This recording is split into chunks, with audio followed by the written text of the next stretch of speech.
집회를 맡은 연합예배 큰기도회 조직위원회 기획 총괄을 맡고 있는 주영정 목사입니다.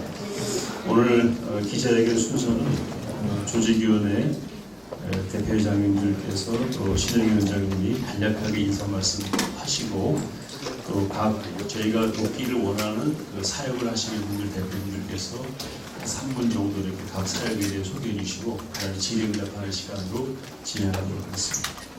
필요 준비됐습니까? 바꿨습니까? 네, 저희 바꿨어요. 예. 해도 되겠습니까? 네. 그럼 먼저 한국계 200만 연합예배 및 큰기도회 조직위원회 오정현 공동대표 목사님, 정성진 공동대회장님, 손현보 실행위원장님 각각 한 말씀씩 인사 말씀 먼저 하시겠습니다. 저희는 이번 10월 27일 날 200만 연합예배 및 큰교회를 하면서 우리가 먼저 교회의 사회적 책임에 대한 뭔가 손에 잡히는 표현하는 뭐가 있으면 좋겠다. 그래서 대체적으로는 그런 행사를 마치고 난 다음에 이런 기부를 하는데 이번에는 시작하기 전에 해보자. 쉽지 않은 것이었습니다만은 우리 참 마음을 같이 한 기업과 한국교회 한 마음이 되어가지고 이런 기부식을 할 수 있다는 것은 참 하나님 주신 큰 은혜다 이렇게 생각을 합니다. 그 다음에 저희가 이렇게 할 수밖에 없는 이유는 기부와 함께 다음 세대, 우리 다음 미래 세대가 지금 차별금지법이나 동성애 확대 이렇게 되었을 때 창조 질서가 일어났을 때 정말 우리 민족의 장래가 어떻게 될지에 대한 너무나 간절함, 절박함이 있기 때문에 이런 시간을 갖고 기부를 하게 되었습니다. 한번 제가 그런 말씀 드렸습니다만은 하얀 도화지에 검은 칠을 하면 하고 난 다음 나중에 다시 하얀 칠을 하면 되지 않겠나 이런 얘기를 한 분이 있는데 나중에 고치면 되지. 그건 벌써 늦었어요. 검은 칠을 하게 되면 하얀 도화지에 검은 칠을 하고 나중에 다시 흰색 칠을 하면 회색이 되어버리기 때문에 돌이킬 수가 없어서 한국교회를 위해서뿐만 아니라 우리 민족의 장래를 위해서 우리가 절박한 마음으로 이렇게 하게 되었습니다. 오늘 여러분들 진심으로 반갑고 고맙습니다. 예, 기자 여러분들 이렇게 반갑습니다. 은퇴한 지 5년 되었는데 아직도 여기 3분의 2는 다 구면인 분들이 이렇게 뵙게 돼서 반갑습니다.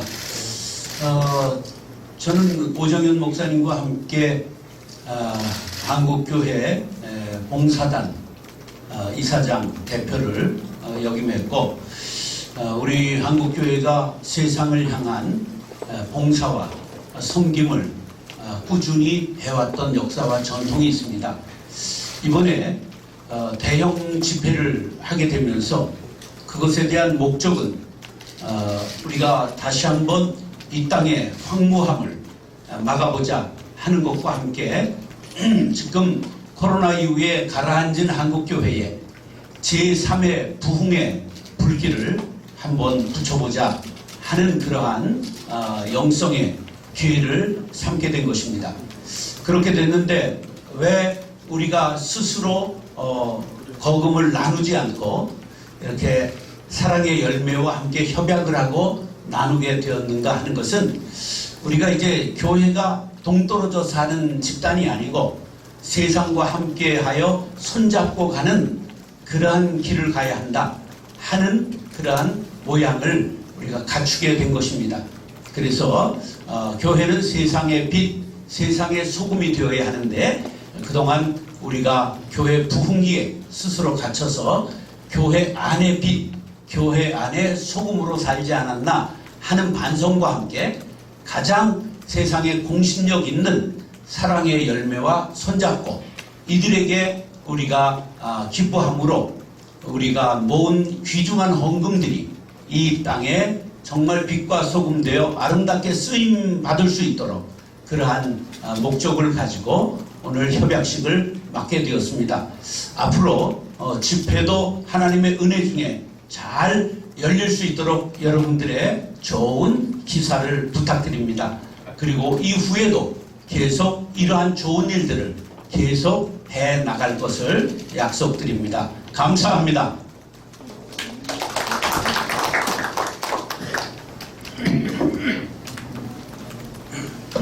우리 역사를 보면은 한국 교회는 교회가 시작할 때부터 사회와 함께했고 학교를 짓고 교회를 짓고 병원을 짓고 사회와 떨어지지 않고 함께해 왔습니다. 우리 한국 교회는 그동안에 어마어마한 많은 일들을 하고 있고 또 모든 교회는 봉사를 하고 있습니다. 저 소청도에 있는 교회나 완도에 있는 교회나 가파도에 있는 교회나 작은 교회도 교인이 얼마 모이지 않아도 그 교회는 반드시 사회와 함께하고 노인들을 돌보고 아이들을 돌보는 이런 일을 해왔고 또 한국의 대학원까지 졸업했던 많은 이런 교육자들이 최저임금도 받지 못하지만은 각지에서 사회를 위해서 일을 하고 있었고 이거는 어떤 교회든지 봉사하지 않는 교회는 없습니다. 그러나 이번에 10월 27일 이 대회를 앞두고 이제 우리가 공식적으로 선교사를 보낸다든지 개인 교회적으로 했던 이런 일도 굉장히 중요하고 그 지역을 위해서도 엄청나게 많은 사역을 해왔지만은 이제 우리가 더 초대 교회로 돌아가서 사회와 함께하고 함께 숨쉬고 또 함께 나누는 이런 일들을 하고 10월 27일 날에는 그 예배 시간에 100만 명이 모여서 전부 다가 또 온라인으로 100만 명이 전부 다가 동시에 많은 이상식을 헌금을 해서 200억 이상을 지원함으로 한국 교회가 사회와 함께하는 그런 계기가 되기를 원하고 또 우리가 기부를 해보면 또 재미있잖아요. 해본 사람이 또 하잖아요. 그래서 이런 기회에 우리가 교회만 아니라 또 선교뿐만 아니라 사회를 향해서도 함께하는 그런 우리 한국 교회가 된다는 그런 의미에서 이 일을 시작했고 짧은 시간 안에 105억이 모여진 것은 하나님의 큰 은혜고 앞으로 우리 한국 교회는 더욱더 각박해지고 황량해지는 이 세상에서 마약 중독자라든지 탈북자라든지 또 이런 미혼모라든지 이런 일들에 교회 이름으로도 하지만은 이런 공적인 기관을 통해서 함으로 한국 교회 역할을 잘 감당하기를 원합니다. 감사합니다. 네, 감사합니다. 계속해서 이 조직위원회 또는 한국교회가 돕고 섬기기를 바라는 그 영역에서 실제로 활동하는 사역자 대표들을 모셔서 각 사역에 대한 설명을 듣고 또 같이 공감하는 시간을 가지기를 원하는데요. 먼저 미혼모 돌봄센터를 운영하시는 익산 기쁨하우스의 센터장이신 정용수 센터장이 나오셔서 말씀해 주셨습니다.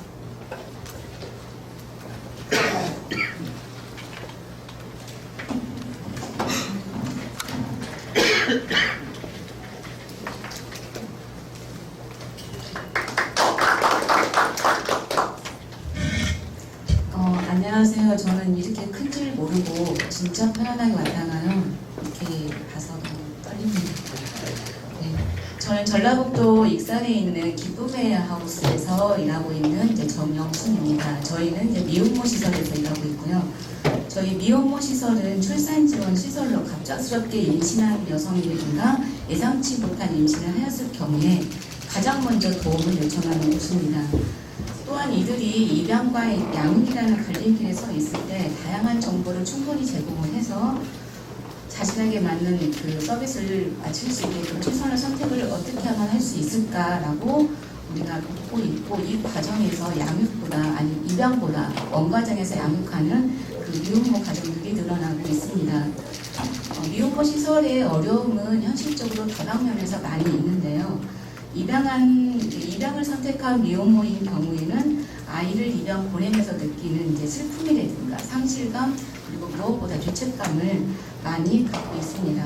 그리고 입양을 보냈다라는 사회적인 그 낙인이라든가 주변의 부정적인 그 반응 경험을 위해서 심리적인 부담을 많이 느끼고 있어서 이들을 위한 심리적인 회복을 어떻게 하면 시킬 수 있을까라는 그 작업부터 진행을 하고 있습니다.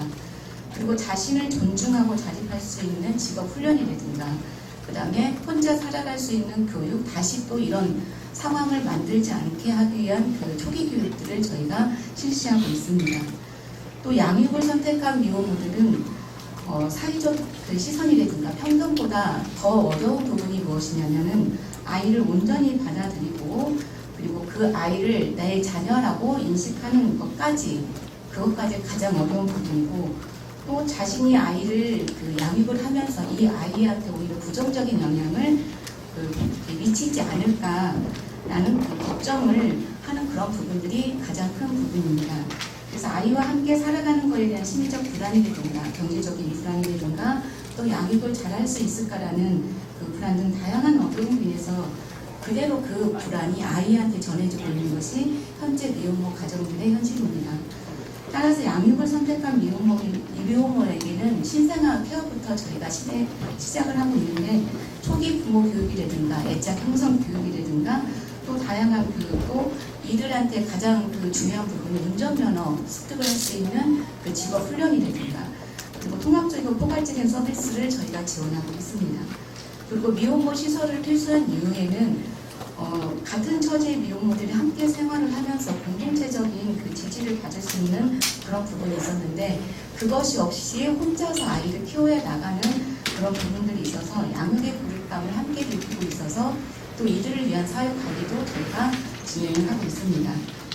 이제 미혼모 시설을 하기 위해서 그 정부에서 운영해 주는 그 지원들이 있는데 그 지원들은 한정된 예산으로 운영되기 때문에 미혼모들이 필요한 서비스를 다 지원하기에는 어려운 부분들이 있습니다. 그래서 이들한테 진짜로 필요한 그 부분을 저희가 지원해주기 위해서는 다양한 사회적 자원이라든가 주변의 도움 그리고 기업의 후원으로 저희가 그 필요한 서비스를 진행하고 있습니다. 그리고 무엇보다도 이들한테 진행해줘야 하는 그런 서비스들이 공동체적으로 이들이 생활하고 있지만 1대1 맞춤형으로 저희가 지원하는 그 부분으로 봤을 때 가장 큰 효과를 본 적이 많이 있습니다. 그리고 이들한테 가장 그 현재 중요한 부분이 사랑을 어떻게 받고 또 그 받은 사랑을 어떻게 아이한테 지원해 줘야 되는가 이 부분을 가장 첫 번째로 저희가 실천하는 그런 부분이기도 합니다. 그리고 2024년도 7월 19일 날 보호출산제가 또 시행을 하게 됐습니다. 그래서 전국에 있는 미혼모 시설 중에서 16개 미혼모 시설이 이 보호출산제와 관련된 지역 상담기관을 운영하고 있습니다. 저희 기관도 지역 상담기관으로 운영하고 있는데요. 지역에 있는 이 보호출산제를 운영하기 위한 이들에 대한 미혼모에 관련된 그 다양한 서비스는 시설에 입소한 미혼모보다도 더 열악한 환경들이 많이 있습니다. 그리고 무엇보다도 이들한테 가장 큰 문제는 무엇이냐? 자기가 현재 임신한 상황을 모르고 출산하는 경우들이 너무나 많이 있고 또 그리고 자신이 임신한 그 사실을 인지하지 못한 채 그 받아들여야 하는 그런 상황과 그리고 가족들이라든가 사회적인 그런 부분이라든가 친구들 그 관계 속에서 자신이 미혼모라는 그런 부분을 어떻게 이야기하고 할까라는 그런 고민들을 많이 하고 있을 때 지역 상담기관에서 같이 고민해주고 같이 존중해주면서 또 이 태아의 생명을 보호해준 측면을 다가가고 있습니다. 그래서 저희 미혼모 시설뿐만 아니라 보호출산제로 운영하고 있는 지역 상담기관에도 여러분들의 많은 관심도 필요하다고 보여집니다. 이상입니다.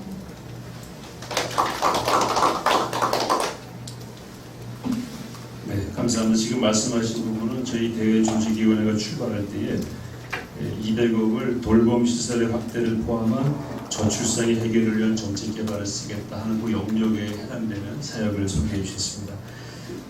다음은 북한 이탈 주민의 정착과 건강한 삶을 통한 통일준비 사역에 쓰기를 원한다고 발표했는데 그 사역과 관련해서 최일남 사무총장의 북한 인권 대표 나우의 사무총장님 모셔서 말씀을 듣겠습니다. 박수로 맞아주시면 고맙겠습니다.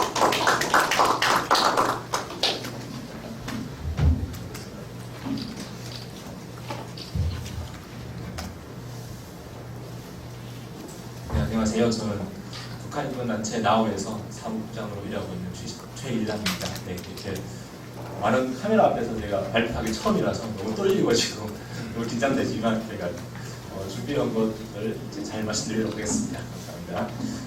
먼저 한국교회 200만 연합예배와 예배 및 큰 기도회에서 나라와 민족을 섬기기 위해서 오늘 사랑의 열매 측에 큰 기부를 해주셔서 저희 북한 인권단체 나우를 대표해서 깊은 감사를 드립니다. 저희 단체는 2010년에 창립되어 있는 남북한 해외 및 또 우리 동남아 침입을 여러 세계 청년들과 함께 창립한 북한 인권단체로서 크게 4가지 사역을 하고 있습니다. 첫 번째로는 저희 북한 인권 문제를 대한민국 및 국제사회에 알리기 위한 캠페인 사역을 하고 있고, 두 번째는 저희가 탈북민, 중국이라든가 북한에 탈출하신 분들을 대한민국으로 모셔오는 긴급구호 활동을 하고 있습니다. 현재까지 한 500분 가까이 제가 대한민국으로 모셔왔고, 그 기금도 모두 이렇게 한국교회와 대한민국 국민들의 성금으로 이루어졌습니다. 그리고 이분들을 대한민국에 잘 정착시켜야 앞으로 통일을 준비하는데 중요한 역할을 할 수 있기 때문에 저희가 정착 지원 사역도 하고 있습니다. 그래서 대표적인 예로 강원도 홍천군의 준마령 공장을 열어서 탈북민들, 특히 여성분들 같은 경우는 집안에만 동무가 있고 밖에 나오지 않습니다. 왜냐하면 탈북 과정에서 생긴 여러 가지 트라우마로 인해서 경제 활동과 사회 활동을 거부하시는 분들이 많거든요. 이런 분들을 저희가 모셔가서 리프레시 시키면서 사회에 사회와 경제 활동에 도전할 수 있게끔 저희가 도움을 드리고 있습니다. 그다음에 네 번째로는 저희가 탈북 청년들을 통일을 준비하기 위해서 이 친구들이 앞으로 북한 땅으로 돌아갔을 때 북한 주민들을 섬길 수 있는 연주지리들을 양성하기 위한 교육 활동을 하고 있습니다. 네. 저희 탈북민들은 자유와 인권이 보장된 대한민국에서 정치는 대부분 다 잘 살고 있습니다. 하지만 모든 사회가 그렇듯이 항상 인권의 이런 지원의 사각지대에 계신 분들이 존재합니다. 탈북민들은 탈북 과정에서 생긴 여러 가지 트라우마가 많습니다. 예를 들면 여성들 같은 경우에는 인신매매를 당하면서 여러 가지 폭행, 그다음에 또 북송을 당하면서 여러 가지 공무원과 여러 가지 인권 침해를 당하면서 그래서 많은 트라우마 있거든요. 이런 분들이 여러 가지 사회생활, 경제생활, 아까 말씀드렸듯이 이런 것들을 못하고 그냥 집안에 망치는 분들이 많고요.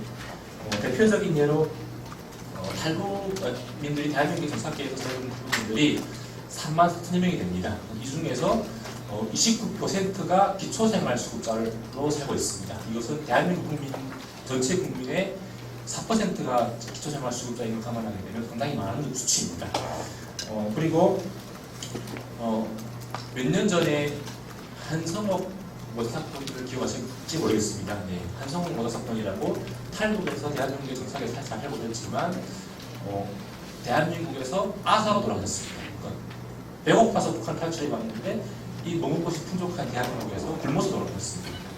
그래서 이것을 보면서 저희 나오가 이런 사회복지의 사각지대에 계신 분들이 있구나. 이런 분들이 사실은 주변에서의 작은 관심만 있어도 굶어서 돌아가시지 않으셨겠죠. 그래서 참 저희가 충격을 받아서 정착지원 사역을 지금까지 하고 있습니다. 네, 그리고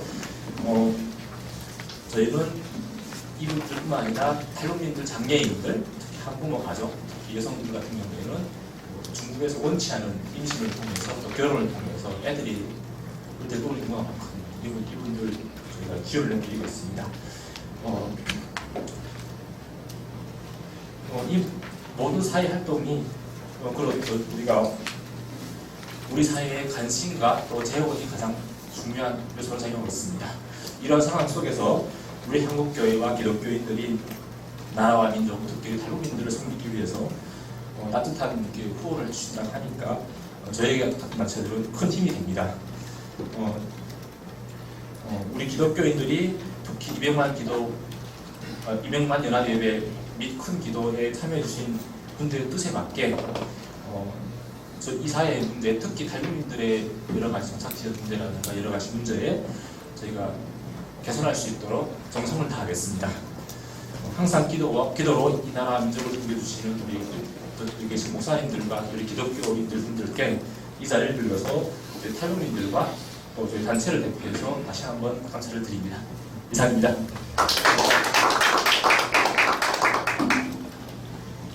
감사합니다. 다음은 건강한 가정을 지키고 다음 세대를 세우는 사역에 이 재원이 쓰임받기를 바라는데요. 관련해서 중독, 마약 이런 부분에서 어떻게 청소년들을 지킬 수 있을까 하는 사역을 하고 계시는 한국 청년 마약 예방 퇴치 총연합 공동 대표이신 곽성원 대표님 모시겠습니다.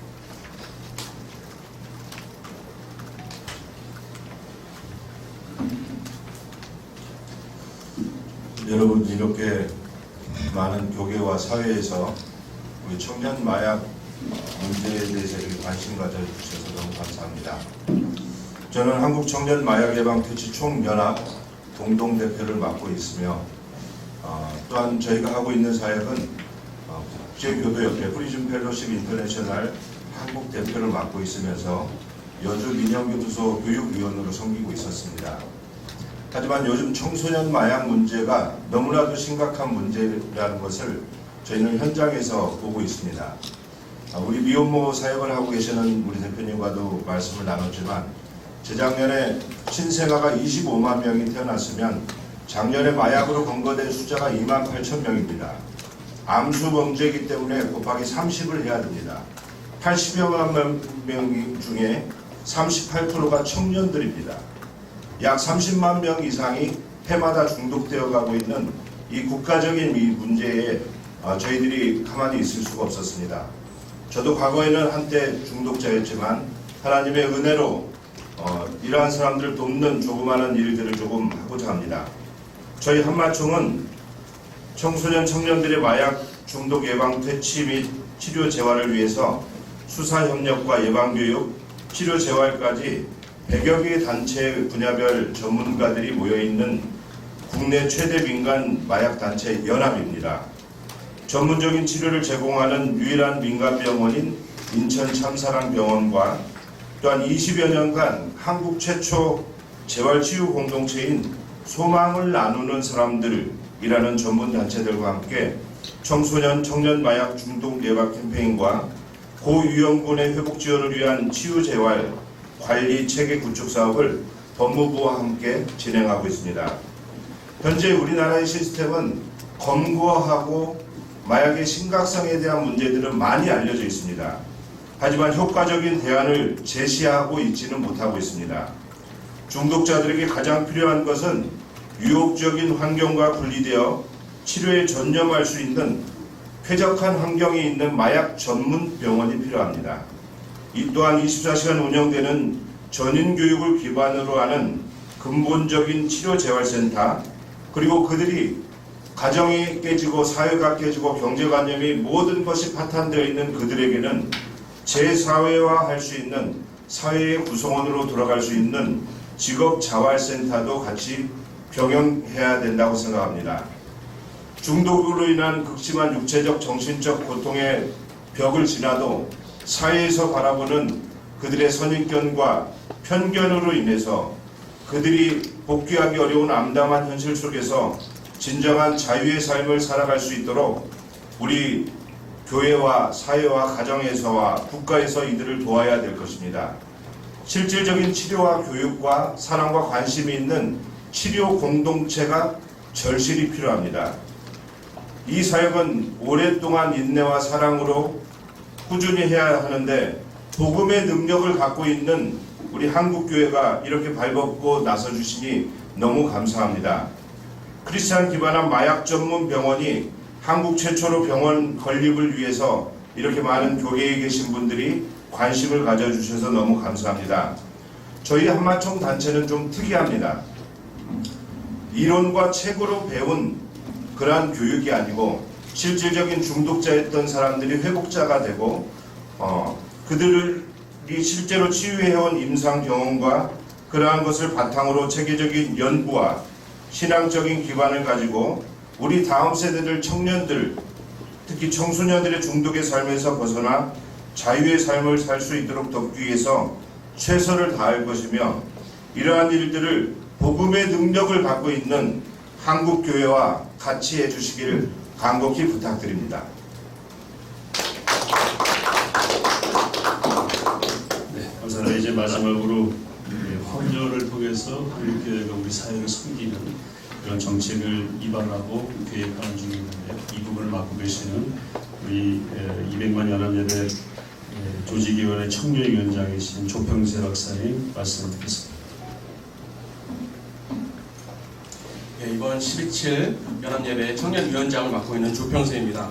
앞서 목사님들께서 말씀해 주셨듯이 한국교회는 지난 140년 동안 대한민국에서 사회적인 책임을 무엇보다 다하면서 나라의 독립과 건국 그리고 산업화를 책임졌습니다.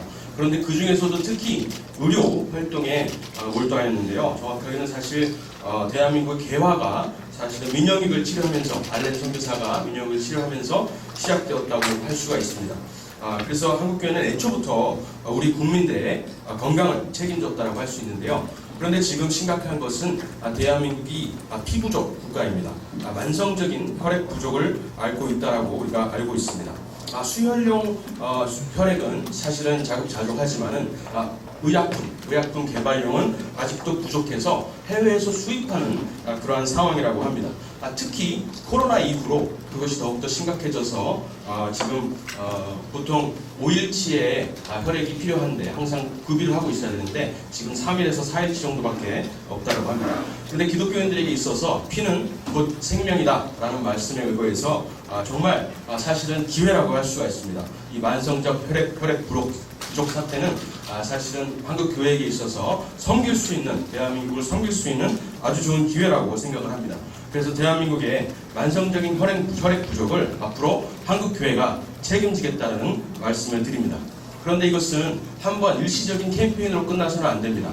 이 혈액을 보관할 수 있는 기간이 40일밖에 안 된다고 합니다. 그래서 이것은 지속적인 캠페인이어야 되고, 그리고 특히 겨울철에 혈액이 항상 부족하다고 합니다. 그래서 지금은 사실 적십자에 들어가 보면은 지금은 부족하지 않다라고 나오는데 겨울철이 되면 항상 부족해 왔었고, 그때 또 캠페인을 막 시작하는데 이것을 한국교회가 앞으로 책임지도록 하겠습니다.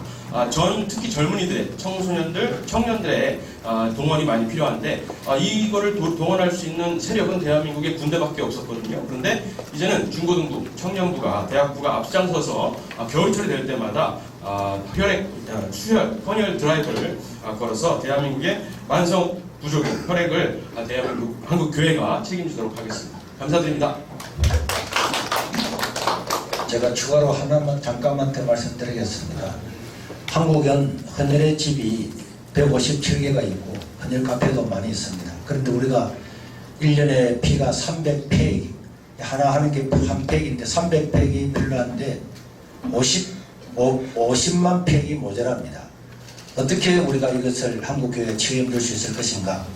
예를 들면은 서울에도 30개의 헌혈의 집이 있는데 이 헌혈의 집 한 개를 중심으로 해서 여러 교회가 협력해서 월요일날은 어느 교회가 가고 화요일날은 어느 교회가 가고 이렇게 해서 전국적으로 전부 다 이 조직처럼 하면은 큰 어려움 없이 피가 남아 돌아갈 수 있는 그런 체제를 갖추어서 내년부터는 우리 오정현 목사님도 이것을 문의 강조한 것처럼 한국교회 헌혈은 한국교회가 충분히 책임질 수 있고, 이건 그냥 말로 하는 것이 아니고 저희들이 재단을 만들어서 반드시 실현해서 한국교회에 더 이상 피가 없어서, 피가 모자라서 의약품을 못 만든다든지 사람 어려움을 당하지 않도록 할 그런 계획을 가지고 있습니다.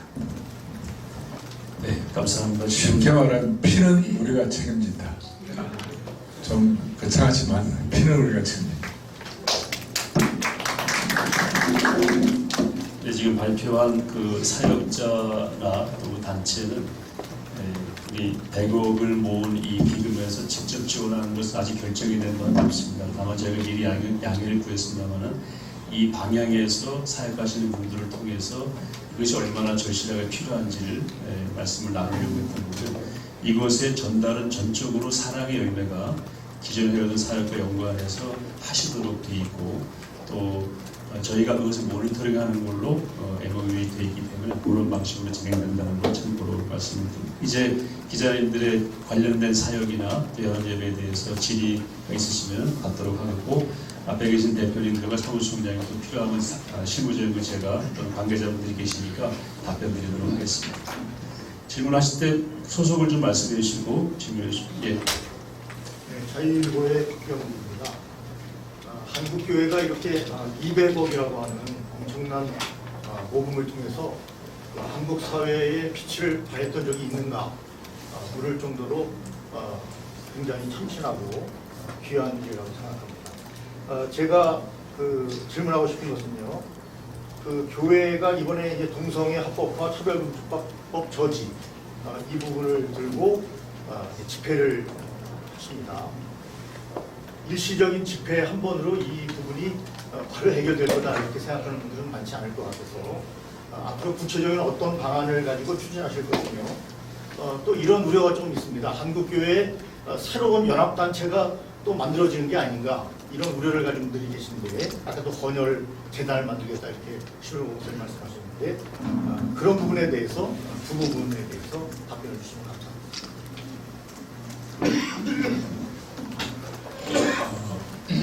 우선 일회성으로 끝나면 안 되기 때문에 한국 교회가 갖고 있는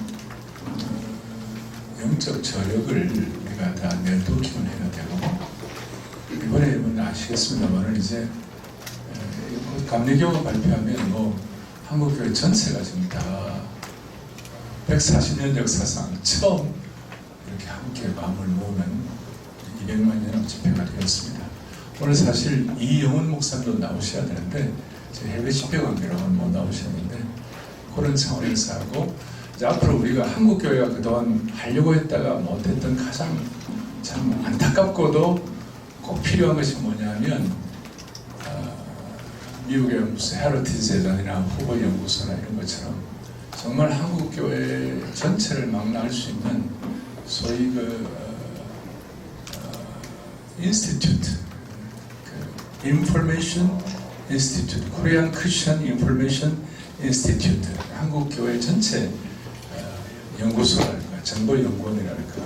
아마 이것이 아마 이번에 200만 연합 집회 끝나고 나면 자연스럽게 한국 교회 장래를 위하여 자연스럽게 힘을 모을 계기가 되지 않겠나 그런 생각입니다. 제 생각인데.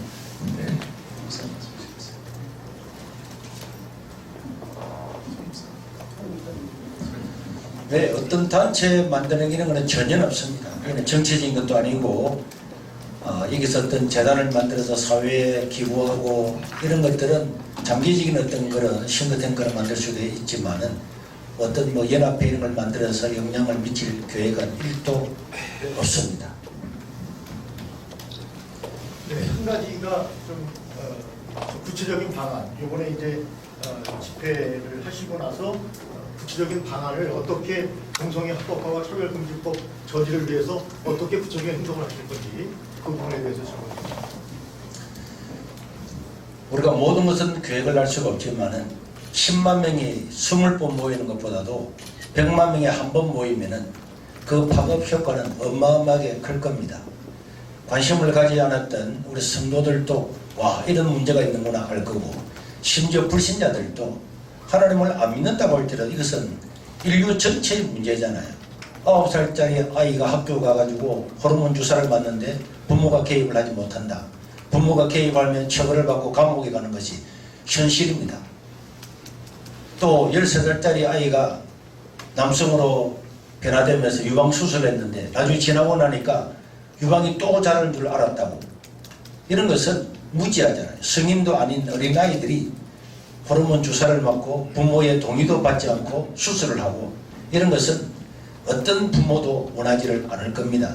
이런 것들이 확산되고 나면은 100만 명이 한번 모이고 100만 명이 유튜브를 보면서 한국교회 전부 다가 퍼지게 되면은 한 번 모이지만은 이 파급 효과는 정말 뚱팅호가 터진 것처럼 그거는 나쁘게 터졌지만은 모든 우리 시민들의 의식을 바꾸게 되는 그런 계기가 될 것이라고 보고 1930년도에 인도에 간 데는 영국의 소금 정책에 의해서 그 영국이 불안 가운데 자기 나라에서 나오는 소금만 식민지 인도에 보급을 하고 인도 사람들은 소금을 채취하거나 판매를 못하도록 했습니다. 그러나 거기서 저항했던 간디의 그 저항은 380km를 걸어서 대서양까지 걸어가므로 그 한 번 일회였지만은 그 이전과 이후로 완전히 바꾸어 놓았고 1963년도에 마르틴 루터 킹 목사님은 워싱턴에서 직업의 자유를 가지고 흑백의 이런 문제들 한 번 모이셔도 되겠냐. 많은 모임이 있었지만은 30만 명이라고 하는 한 번 모였을 때에 이런 버스를 타든지 식당 가든지 화장실 가든지 남녀의 모든 이 흑백의 문제를 해결하고 1963년 이전과 이후가 완전히 달라지게 되었습니다. 그와 마찬가지로 종교개혁 507주년이 되는 10월 27일 이날은 이날 전과 후가 완전히 달라지고 한 번 모이셔야 되겠냐. 한 번 모이면 기적이 일어나게 될 겁니다. 그 뒤에는 하나님께서 알아서 하실 거고 지금은 우리가 구체적인 계획을 가지고 있지 않지만은 또 좋은 방안들이 많이 나올 걸로 예상이 됩니다. 네, 그 부분은 실무적으로 제가 잠깐 준비되어 있는 걸 말씀드리면 현재 잠깐만요. 김한수 기자님. 요거 답변을 짧게 드릴게요. 120여 개 시민단체가 함께하고 있는데 100만 명 서명운동을 지금 하려고 현재 진행되고 있고요. 그리고 입법, 행정, 관계자들을 통해서 방교순 목사님 말씀하신 100만 명들 한국의 전체 의지를 말씀드리고 절차상에 저희들이 구체적인 잘 지키면서 개입함으로써 이것이 구체화되도록 그렇게 생각합니다. 김한수 기자님. 앞단계 이야기일지 모르겠는데 지금 21대 국회까지는 말씀하신 차별금지법이 발의가 되고 했다가 지금 21대 국회가 폐회되면서 다 폐기됐지 않습니까? 22대 국회에서는 아직 지금 차별금지법이 발의된 적이 있고요. 차별금지법 저지라고 하시면 예방적인 차원인 겁니다. 앞으로 어떤 국회의원들이 이런 거를 발의하지 말라는 일종의 압력 같은 건가요? 지난 7월 18일 날 대법원에서는 동성애자 커플에게도 피부양권을 건강보험 피부양권을 인정하는 판결이 있어졌고 이거는 사실상 동성애가 합법화되는 전 단계고 또 우리가 지난주에 뉴스를 보면은 아는 것처럼 이미 어떤 건강보험공단에서는 이걸 인정하는 일도 일어나게 되었습니다. 국회의원들이 이것을 발의를 하지 않아도 사법부를 통해서 우회적으로 통해서 사실상 입법의 효과를 내려고 하는 것이 이런 목적이기 때문에 이런 우리 한국 성도들이나 우리 한국 국민들이 이 동성애 차별법이 얼마나 우리에게 해악을 끼치는가를 널리 알리게 되어서 예방은 물론이고 반드시 입법을 막아서 우리는 건전한 나라, 거룩한 나라, 또 건강한 가정을 이루려고 하는 것이고 이 두 가지가 다 포함이 되어 있습니다. 답이 될지 모르겠는데요. 저희 교회 국회의원들이 좀 계시는데 지난 토요일에 이런저런 얘기를 하다가 이건 조심스러운 얘기입니다만은 21대 국회 하여튼 호시탐탐 기회가 주어지면 반드시 통과시키려고 애를 썼는데 좀 이런 계기가 있어가지고 좀 저지가 좀 됐고 22대 국회도 만만하지 않을 겁니다. 그런데 이번 이 계기가 지금 국회 다수당이 이 차별금지법에 대해서는 좀 호의적으로 있기 때문에 좀 우리가 조심스럽게 방향을 잡고 있습니다. 저기 어디시죠? 예, 기독인 뉴스의 김성수 국장인데요. 두 가지만 여쭙겠습니다.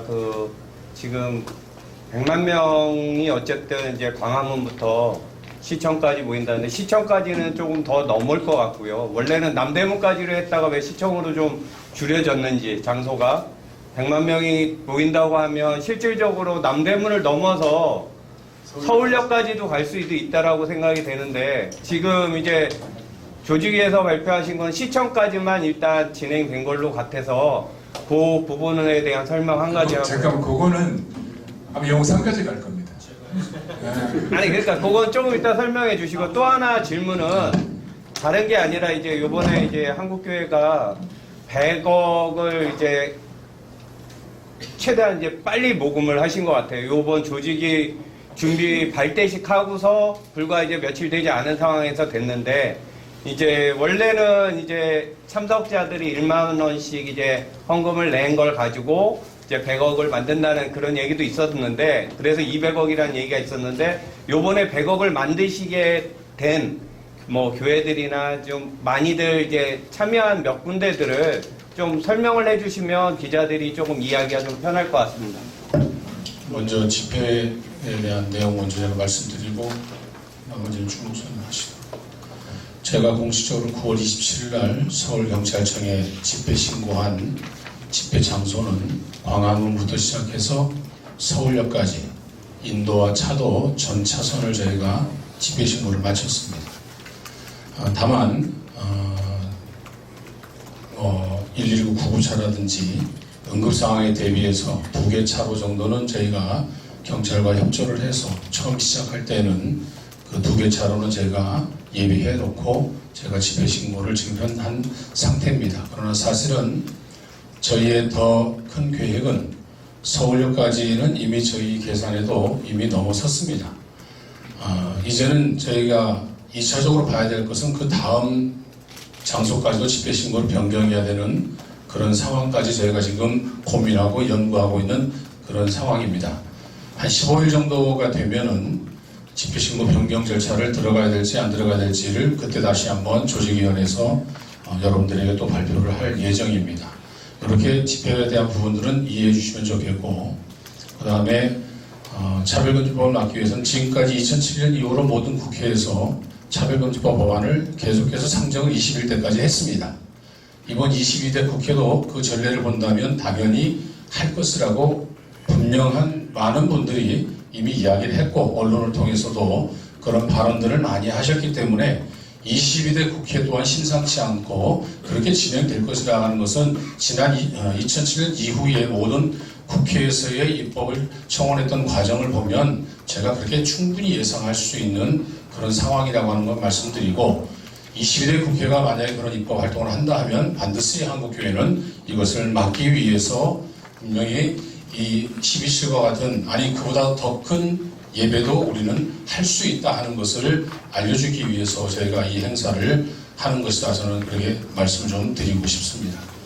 기부에 대해서 제가 간략히 말씀드리겠습니다. 이제 저희가 200억 잡은 이유는 200만이 10,000원씩 헌신하자, 그런 목표로 200억을 잡았고요. 저희가 쓰지 않고 사회적 기부를 통해서 우리 한국 사회를 섬긴다, 이런 취지고, 그래서 200억이라는 숫자가 정해진 거고, 이제 아직 다 완성되지 않았기 때문에 얼마가 최종적으로 모일지는 모르겠습니다. 그리고 그렇게 돼서 다 완성이 되고 또 전달이 되고 났을 때에는 말씀을 다 드리도록 하겠습니다. 그리고 기부자 가운데는 본인이 기부한 사실을 밝히기 원치 않는 분들이 계십니다. 다 종합해서 이걸 다 사업이 끝난 다음에 말씀드리도록 하겠습니다. 다음 질문 있으십니까? 서울시청 TV이 서울시청 상황뉴스를 운영하고 있는 정승희 기자 목사입니다. 지금 10월 3일 날인가 그가 지립에서 이제 한국교회 기도의 날 행사를 했고요. 그리고 이제 경남 북쪽 지금 이제 광화문에서 집회를 이렇게 해오고 있는데, 한간의 여론이 한기총과 전국의 지역 기독교단체, 그리고 이제 이쪽 기존으로 광화문 세력들과 어떻게 화합을 해서 성공적으로 진행하실지 그런 말씀을 주시면 감사하겠습니다. 네, 그런 거는 아니 각 사회 단체에 다 자기 목소리가 있기 때문에 10월 3일도 하고 10월 4일도 하고 10월 9일도 하고, 또 그런 분은 그런 분들의 또 어떤 목적을 가지고 하는 거고, 우리는 유일하게 정치색이나 모든 걸 다 떠나서 하나님의 바른 성경의 가치관 또 가정을 지키기 위한 이 목적이기 때문에 화합하고 하지 않고 상관없이 다 보완적인 관계가 있고 우리 모든 국민들이 지켜나가야 될 것이기 때문에 뭐 누구가 반대되고 배제되고 이런 게 전혀 없는 그런 관계입니다.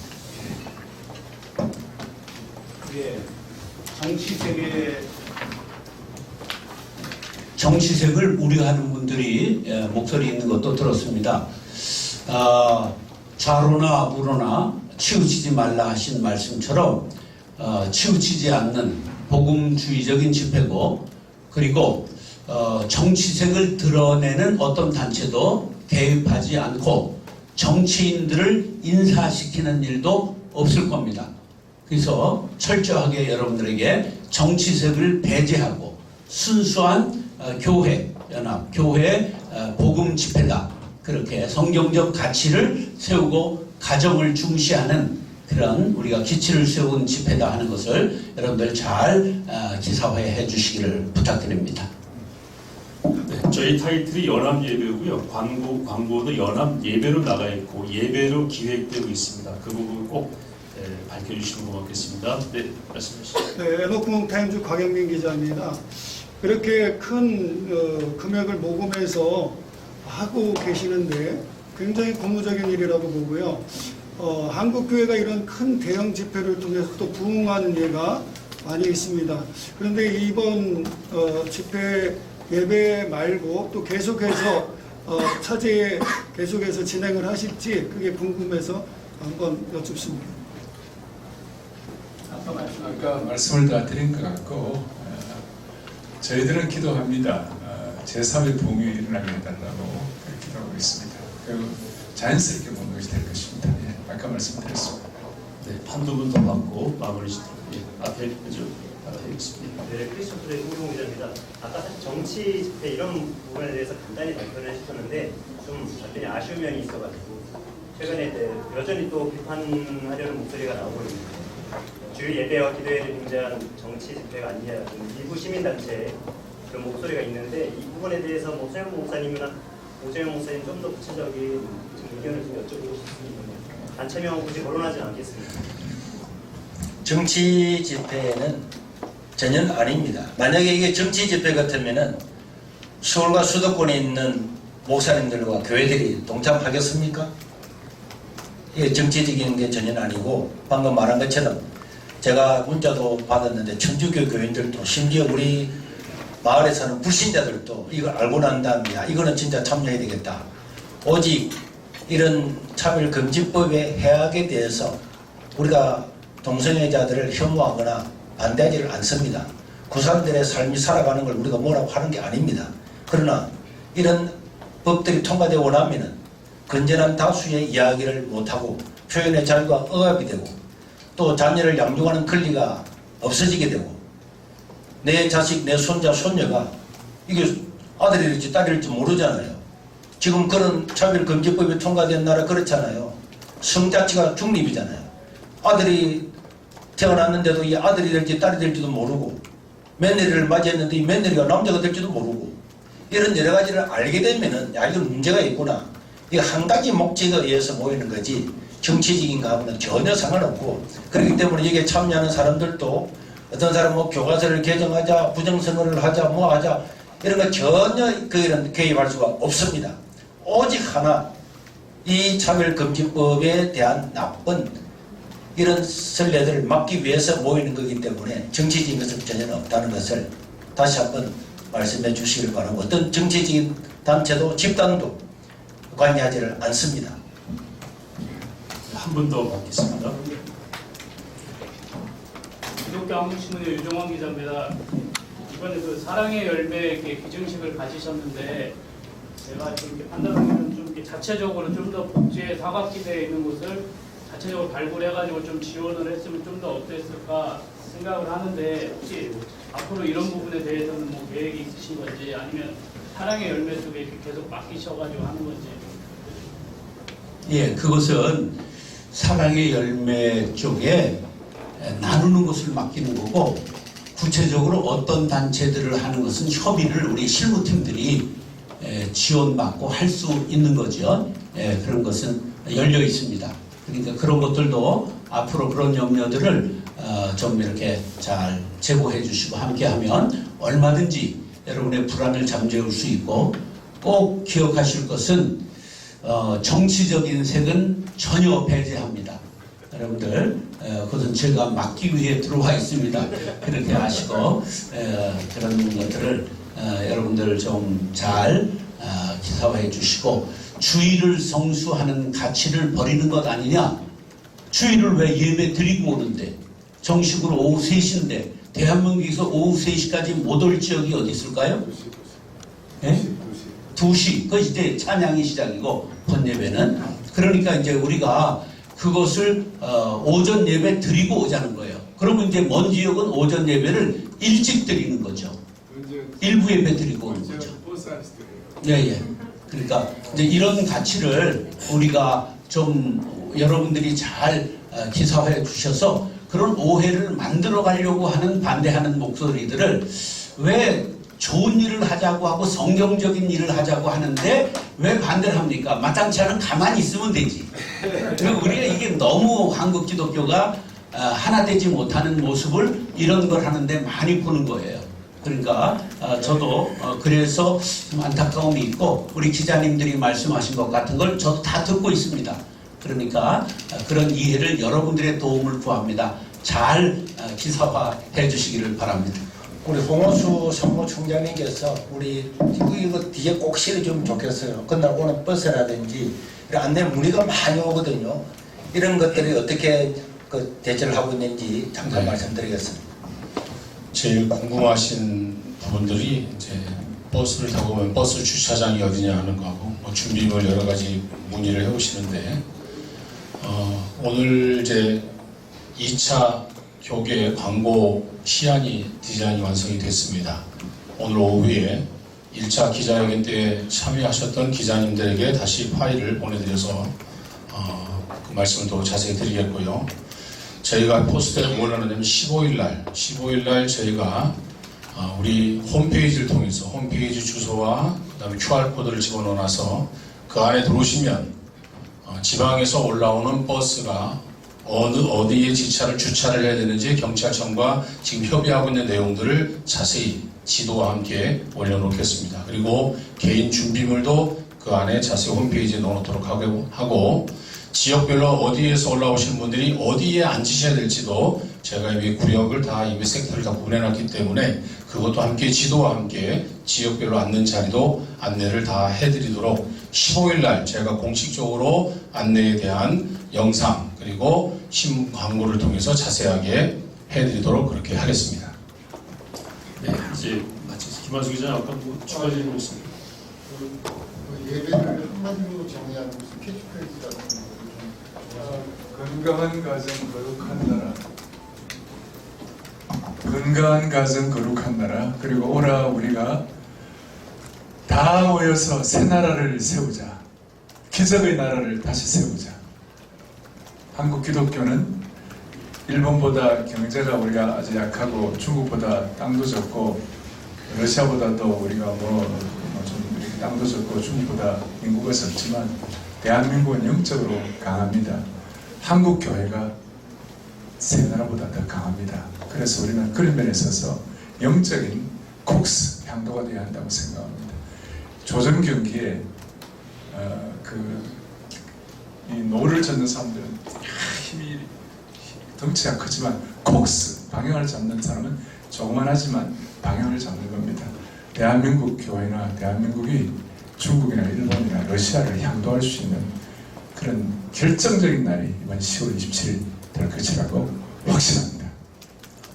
네, 별로 반응도 안 하시고. 이상으로 기자회견 마치도록 하겠습니다. 궁금한 사항은 고객 쪽으로 연락 주시면 감사합니다. 수고 많으셨습니다.